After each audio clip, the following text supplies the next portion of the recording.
Palabra y vida.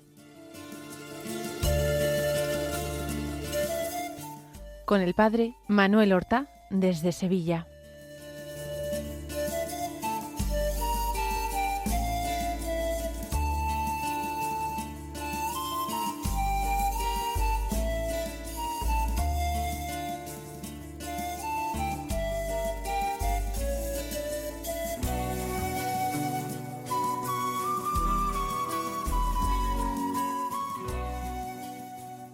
En el nombre del Padre, y del Hijo, y del Espíritu Santo. Amén. Alabados sean Jesús y María. Muy buenos días, queridos amigos, oyentes de Radio María y seguidores del programa Palabra y Vida.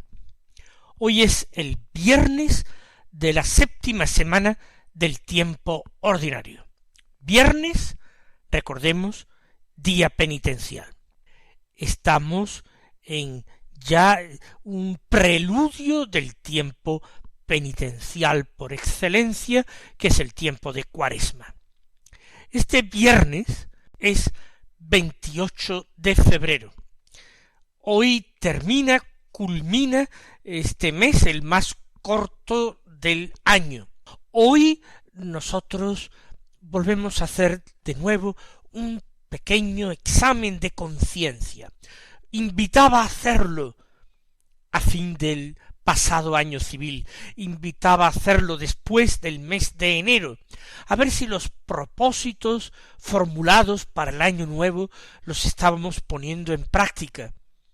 Y ahora, cuando ha transcurrido otro mes, el segundo mes del nuevo año, nos podemos otra vez preguntar si nos estamos tomando en serio esta tarea diaria, esforzada y confiada, que es la santidad. Si tratamos de vivir más de acuerdo con las palabras de nuestro Señor Jesucristo que meditamos cada día. Si nos tomamos en serio que la palabra de Dios es semilla que se derrama sobre este campo de Dios que somos nosotros. Si estamos permitiendo que la palabra de Dios dé fruto en nosotros, si no nos estamos convirtiendo en obstáculos para que se desarrolle y se despliegue en nosotros la fuerza salvadora de Dios. Vamos ahora a escuchar y meditar la palabra de Dios que se proclama en la liturgia de la misa del día. Estamos leyendo de manera continuada el Evangelio según San Marcos, y hoy damos comienzo al capítulo 10, del que escuchamos los versículos 1 al 12, que dicen así: En aquel tiempo Jesús se marchó a Judea y a Transjordania. Otra vez se le fue reuniendo gente por el camino, y según su costumbre les enseñaba. Acercándose unos fariseos, le preguntaban para ponerlo a prueba: ¿le es lícito al hombre repudiar a su mujer? Él les replicó: ¿qué os ha mandado Moisés? Contestaron: Moisés permitió escribir el acta de divorcio y repudiarla. Jesús les dijo: por la dureza de vuestro corazón dejó escrito Moisés este precepto. Pero al principio de la creación Dios los creó hombre y mujer. Por eso dejará el hombre a su padre y a su madre, se unirá a su mujer y serán los dos una sola carne. De modo que ya no son dos, sino una sola carne. Pues lo que Dios ha unido, que no lo separe el hombre. En casa los discípulos volvieron a preguntarle sobre lo mismo. Él les dijo: si uno repudia a su mujer y se casa con otra, comete adulterio contra la primera. Y si ella repudia a su marido y se casa con otro, comete adulterio.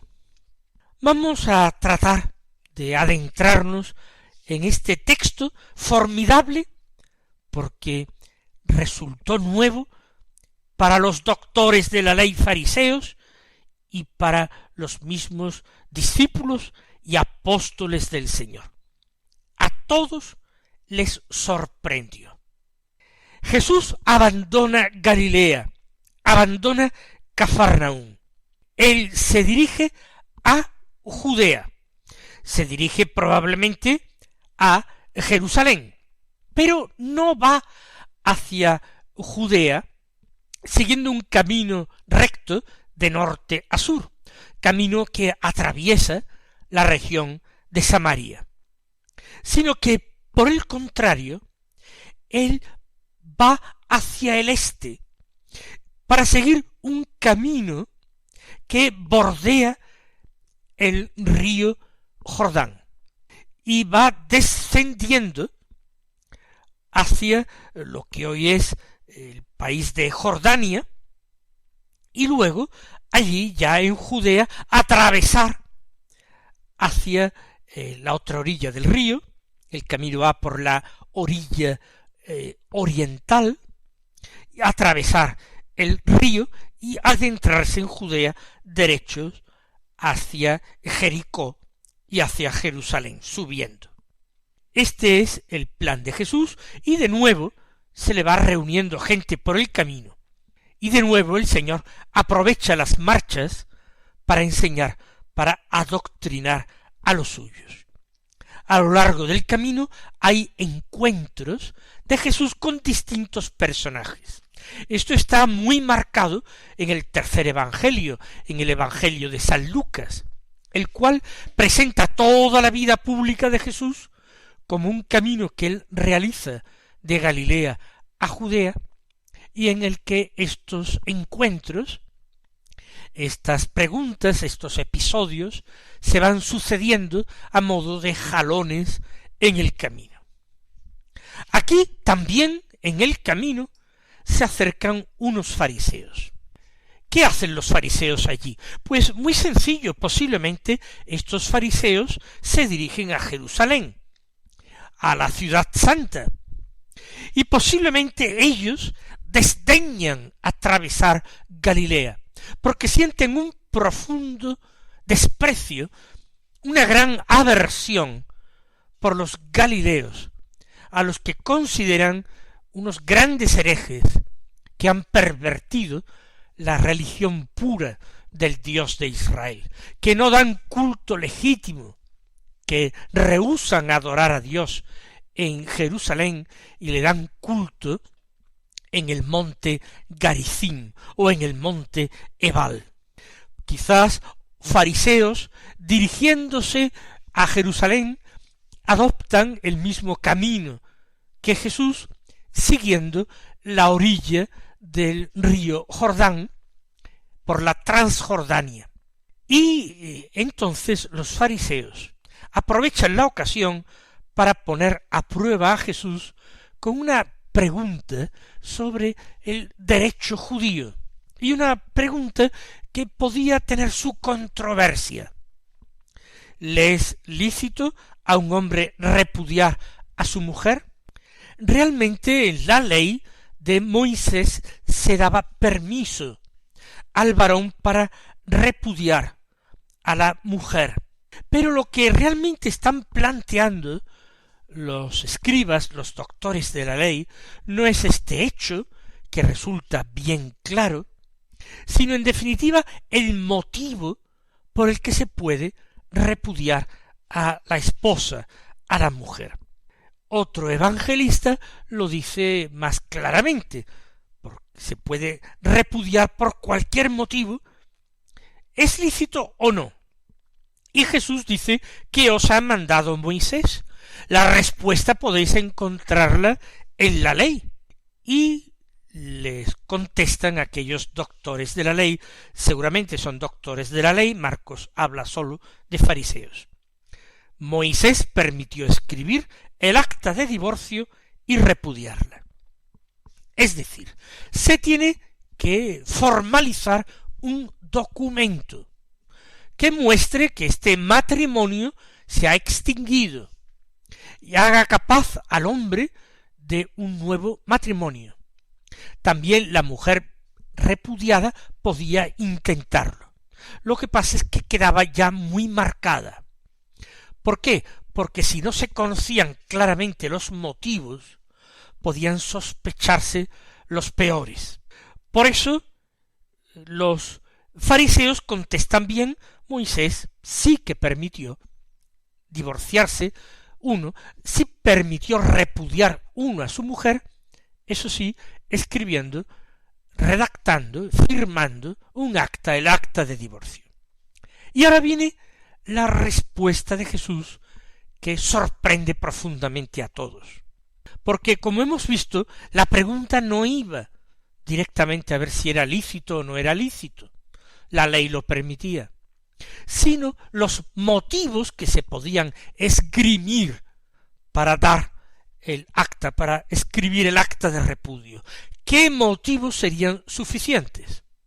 Pero Jesús no se decanta ni por motivos nimios, que era lo que afirmaba una cierta escuela rabínica, ni motivos de mayor importancia, como afirmaba la otra escuela. Esas dos escuelas eran las escuelas de Hillel y de Shammai.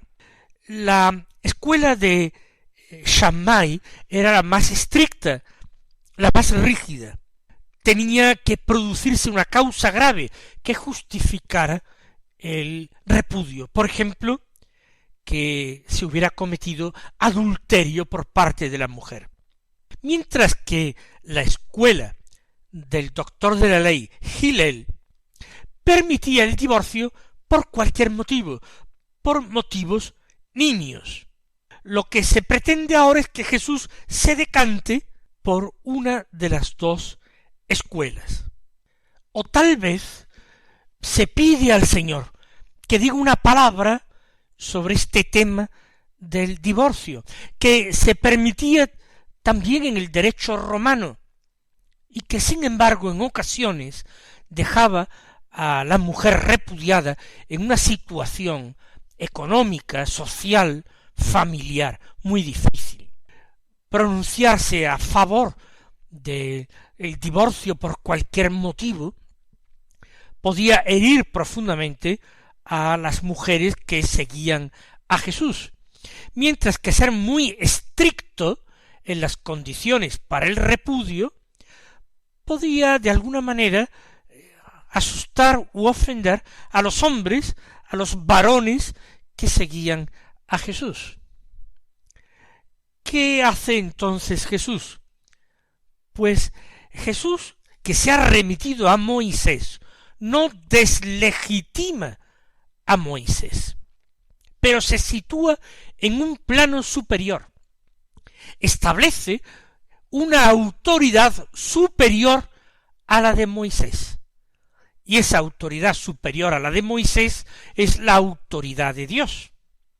Por eso les responde: por la dureza de vuestro corazón dejó escrito Moisés este precepto. Por la dureza de vuestro corazón, por vuestro empecinamiento en el mal, por vuestra terquedad, porque no estabais totalmente abiertos a Dios, sino muy abiertos y atentos a vuestras pasiones, a vuestros intereses egoístas, muy cerrados al amor de verdad, muy abiertos al falso amor, al amor propio. Lo que hizo Moisés fue transigir con algo que se venía practicando desde tiempos más antiguos, pero que no se remonta a la suprema antigüedad del paraíso, porque este no fue el designio de Dios, ese no fue el querer de Dios en el momento de la creación. El divorcio fue la consecuencia del pecado del hombre, de esa falta de solidaridad que se produce entre Adán y Eva inmediatamente después de haber pecado. Jesús sitúa entonces la cuestión en su verdadero medio. No hay que plantearse más? ¿Qué interpretación damos a esa concesión de Moisés? ¿Si una interpretación rigorista o una interpretación laxa? Lo que tenemos que hacer es buscar la voluntad de Dios y cumplirla. Y aquí están las palabras de Jesús, que hablaba no como los escribas, sino con autoridad, con la misma autoridad divina. Dios los creó hombre y mujer en el paraíso al principio de la creación. Y por eso, cita Jesús, la Escritura, dejará el hombre a su padre y a su madre, y se unirá a su mujer, y serán los dos una sola carne. Este es el querer de Dios, esta es la voluntad de Dios. Dios quiere hacer con la pareja humana lo mismo que hizo con Adán y Eva, la primera pareja humana. Anudarlos de una manera invisible, anudarlos con la gracia, de tal manera que ahora sean una sola carne, pero también un solo espíritu, un solo corazón, y por tanto tengan un solo destino sobrenatural.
Jesús con esto está yendo al corazón del misterio, porque el matrimonio es un sacramento, y sacramento, palabra latina, en griego se dice mysterium.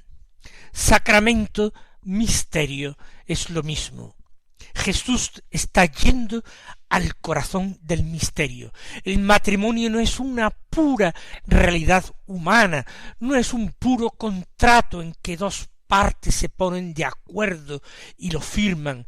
El matrimonio es misterio del amor de Dios, es misterio de la creación de Dios. No es de extrañar que en nuestra época y en nuestra sociedad el número de matrimonios haya decrecido vertiginosamente y en poco tiempo. La pérdida del espíritu de fe, la pérdida de la creencia en que Dios actúa en favor nuestro, obra maravillas en favor nuestro, hace que los hombres se despreocupan, se desentiendan, no les importe lo que Dios pueda hacer por ellos, reduzcan todo a un plano horizontal y material. Y en ese sentido, ¿qué importancia tiene, dicen algunos, confirmar unos papeles? ¿Acaso lo más importante no es el amor? Pues si ellos dos se quieren, si los dos se aman, ¿qué más hace falta? No hay que firmar papeles. Piensan que el matrimonio es simplemente un contrato, un firmar papeles. Y como incluso humanamente no están seguros de su propio amor, no quieren comprometerse por escrito, piensan que eso es desvirtuar el amor. Pero, como ven, la visión del matrimonio para muchos hombres y mujeres de hoy, y no solamente jóvenes, por supuesto, también mayores, es una visión propia de un hombre sin fe, de un pagano. Jesús explica por qué es importante, porque es un don de Dios, porque es una gracia de Dios, porque nuestra propia salvación eterna puede estar vinculada a la gracia proveniente de un sacramento. De modo concluye Jesús que ya no son dos, sino una sola carne. Esta es la aritmética divina, la aritmética evangélica.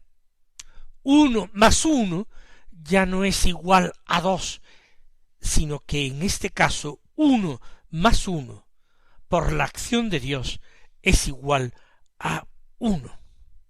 Ni tú ni yo, sino nosotros para siempre.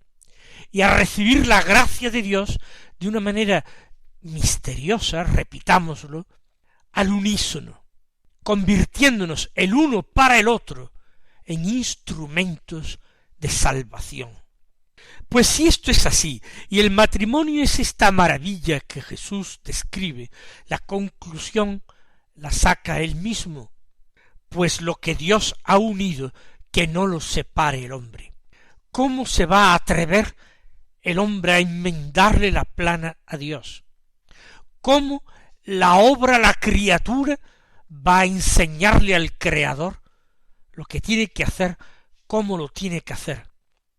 Es Dios, es Cristo Jesús, nuestro Maestro y Señor, el que tiene que indicarnos de qué manera tenemos que vivir, de qué manera tenemos que esperar la gracia y la misericordia para nuestras vidas. Lo que Dios ha unido, esto es sagrado, que no se atreva el hombre a separarlo. Ahí termina el episodio en el camino, pero sigue un episodio en casa. Nos imaginamos que si Jesús iba de camino, esto ocurrirá en una casa donde lo han acogido. Los discípulos volvieron a preguntarle lo mismo, se encuentran desconcertados, no han terminado de entender. Él les dijo, ahora concretando y aclarando, si uno repudia a su mujer y se casa con otra, comete adulterio contra la primera. Y si es ella la que repudia a su marido y se casa con otro, comete adulterio. Luego también había, al menos entre los paganos, la posibilidad de que fuera la mujer quien repudiara a su marido. Esta es la conclusión práctica, lo que los discípulos tienen que cumplir, lo que tienen que hacer, lo que tienen que obedecer. Lo otro lo comprenderán más tarde, cuando el Espíritu Santo ilumine sus mentes y sus corazones. Mis queridos hermanos, que el Señor os colme de bendiciones y hasta mañana si Dios quiere.